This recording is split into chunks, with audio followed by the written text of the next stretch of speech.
Nina, this is our main topic, and you can tell I'm starting to become a bit frustrated with the tentacles of the safety regulator and the unions inveigling themselves into jurisdictions they just don't belong in. And the obvious one is the universities and restructures, isn't it? Yeah. I am surprised at the speed that this is happening because, I mean, it's happened. Well, this is another New South Wales one. Yeah. So there's 2 New South Wales, 1 in ACT, and they're using either the regulator or HSRs. And a combination with the regulator. Yeah, to shut down restructure processes. Within universities. So if we look at it, so it's Macquarie, Sydney Institute, and the ANU is the shocker. But that one's gone. That's gone. That was only like a week. Yeah, I know, but Prohibition was the University of Technology Sydney. Oh, that was the first one. Yeah. And ANU was just a cease work order. That was for like a week. So if I just stop for a second, in every jurisdiction, a health and safety representative has the capacity to direct the cessation of work. Yeah. They also, in most jurisdictions, can issue what's called a provisional improvement notice, which requires it. Both of those things require considerable consultation. And of course, an inspector from a safety regulator can come and do improvement notices, discovery of documents, all sorts of things, and prohibition notices. But restructuring has been part of 30 years of discussion in awards for major change redundancy clause. They're in every single award, and there has been an enormous discussion about what it looks like, and that is there is a 3-step stage, which is a town hall stage where you discuss, a definite decision has been made, and you discuss what you intend to do and look and agitate how you can help and assist people to mitigate or avoid the impact upon them. You then, in the day or two afterwards, have individual meetings where you look at the core capacities of people to determine who would be selected, and that can be by them putting their hand up, or it can be forced depending on the nature of the circumstances, and then you proceed to terminate. Yeah. Now, that's the law. Yeah. The law is uncomplicated. The methods of consultation are clear. They've been fought over in case after case. And what we're seeing in these 3 cases is an elevation of the obligation of consultation by safety regulators and HSR, which is beyond what is required under the award. Yeah, but I think the problem is, right, these, especially in the ANU case, there was evidence of substantial harm that had been caused to staff, because I think there were 10 individuals who had expressed suicidal ideation and stuff like that.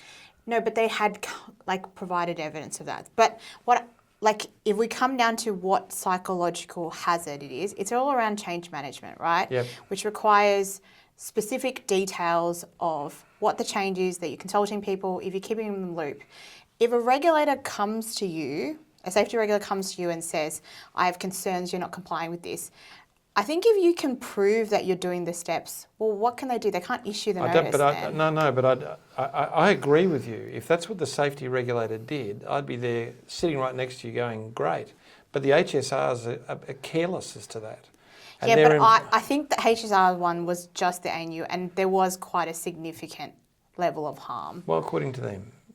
and the answer is that the management of change is required under the award is one which has been contemplated, understood and is reasonable. And if people as a result of that go, oh, this is affecting me, that's what change does. Does that make sense? Yeah. No, I'm totally with you there. I don't think people, everyone is going to be harmed to an extent of the idea that they might lose their job. So let me go to the Macquarie. They've got that the people, a definite decision has been made under an award, and yet the regulator has come in and said that everyone must contribute to the decision making. What absolute bullshit is that? Okay, they did not say that. They said we've issued an improvement notice and you need to prove that you've consulted with people and that you've considered their views. Must which is also allow staff to contribute to the decision-making process. But those are quotes from the union. Yeah, that's what the union has said, interpreted it.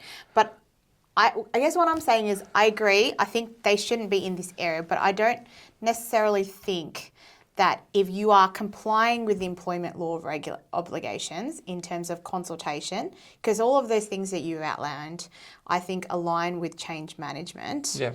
I think if you can prove that, a regulator would not be able to issue these notices and you'd have rights to appeal them. What about the cessation of works? where they've directed people, acted unlawfully and told people to cease work. How could that possibly be relevant to... Because they were saying these people need to cease work because it's causing them harm for that week. What I didn't agree with is that they extended it to people who weren't part of that. That's right. That should have been appealed. Yeah, I guess it was only for a week, can I so just they say, just let it go. I'm just agitating this because Nina's right, okay? I want you to show what happens when a regulator gets involved in an area where they don't belong. Yeah. But the answer is, we're not going to stop that.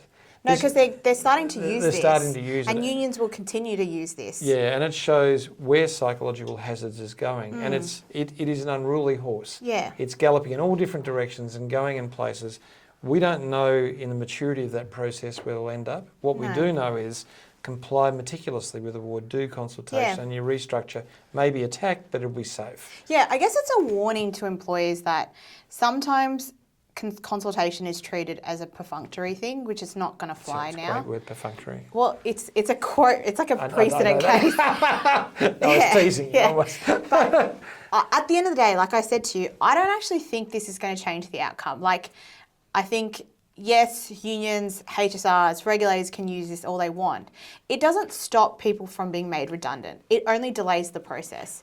And for unis in particular, who are trying to recover millions of dollars, the longer this goes on, the more cuts that they'll have to make. So it's not the great silver bullet that people think it is. But I guess my issue with it is, and it's been my problem since HSRs were given the powers they were, is that it is industrialising safety, and it is the last bastion of union power. So, you know, like the amount of times we've seen unions with rights of entries on psychological hazards, which are a total crock, but it is a method of gaining membership. And so this is not a political issue, but what the Labor governments have done they've found a tool by which they empower unions to have relevance, and the codes and regulations throughout Australia empower unions to have a relevance that they don't belong in, and certainly the safety regulator doesn't belong, but that's where we are. Yeah, but I guess my point is you don't need to be scared about it. If you're doing all the right things, then be confident that you can dispute this because you are compliant with the law.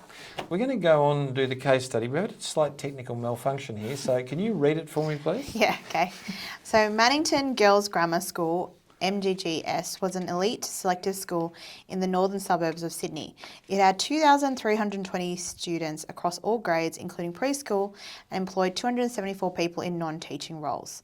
The principal of MGGS, Margot Bennett, had been engaged in lengthy discussions with Schoolyard Proprietary Limited, SY, a grounds and infrastructure maintenance company. Several schools in Sydney's inner north had outsourced all of their maintenance to SY.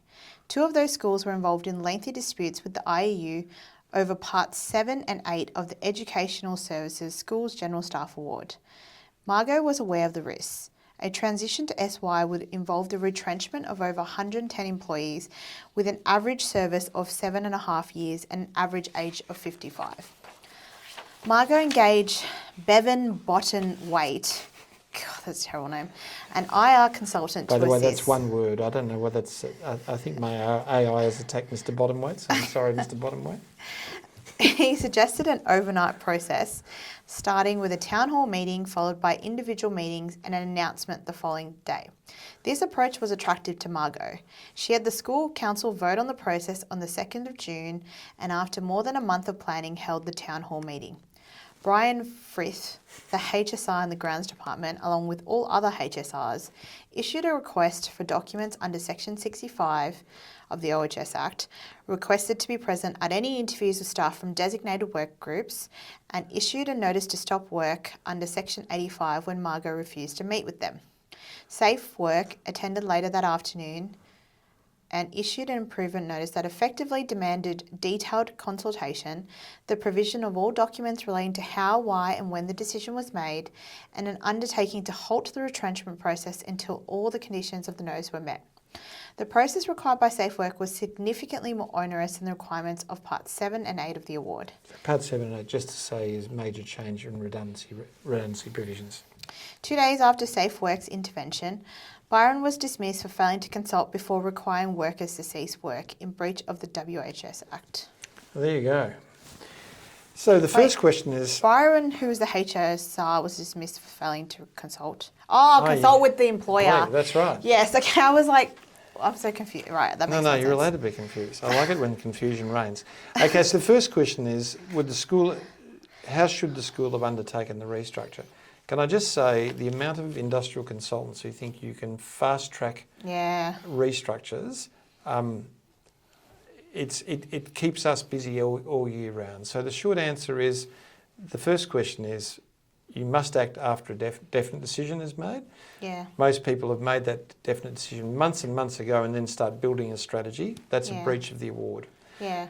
Second, when you've made that definite decision, your obligation is then to immediately go to your workforce, that's the town hall meeting, to disclose the nature of the definite decision. But you have to put it in writing first before you have the meeting. That's right, and to the representatives as well under most awards. So then you have the meeting and then you say, we will catch up with you individually. We're going to do a work assessment based on skills and competencies. And, sorry, you have to consult with all employees who will be impacted, not just the ones who are going to be made redundant. Yeah, and then you go through this individual process and then you meet and you look at the competencies after doing the skills matrix and then you determine. And that means some people put up their hand and say, I'd like to go, but you've still got to keep them. Yeah. So actually the process around has to be very cautious and very candid about what will happen, and everyone needs to be informed accurately about what is going to happen, and it can't happen overnight. Yeah, and because you have to consider redeployment options, they have to have time to consider and come back to you so that you can consider their views. That's how it meets the requirements for genuine consultation. Yeah, and if you don't do that, it's not a genuine redundancy, and therefore it is a termination. Yeah, and that's the biggest reason redundancies fail. It is. Yeah. So that's the way they should have done it. Could SafeWork's improvement notice be challenged? The answer is, in every jurisdiction you can challenge an improvement notice, first internally, and then through an appropriate jurisdictional challenge. In Victoria it would be VCAT, for instance, you can challenge them.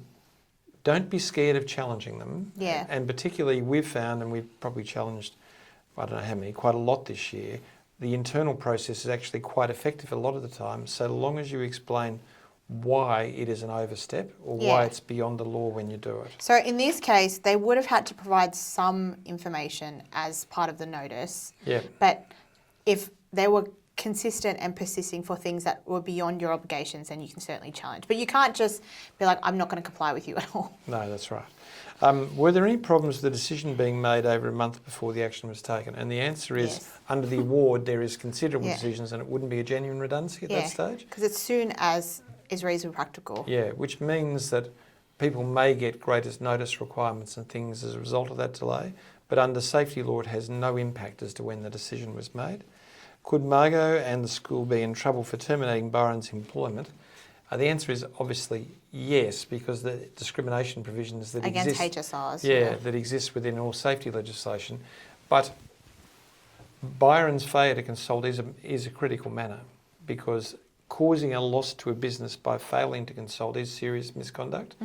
But the answer is this remedy should have been exercised at the time of the failure, not days later, because what it shows day later is you're not doing it for a genuine reason, you're doing it basically out of spite. So if he did it at the time, you'd bring him and the union organiser in and say, revoke this immediately, it's utterly inappropriate, you failed to consult. They'd say no, and you'd go off to a dispute hearing immediately in the Fair Work Commission, and you'd put Byron on notice that pending the termination of that, he may lose his job.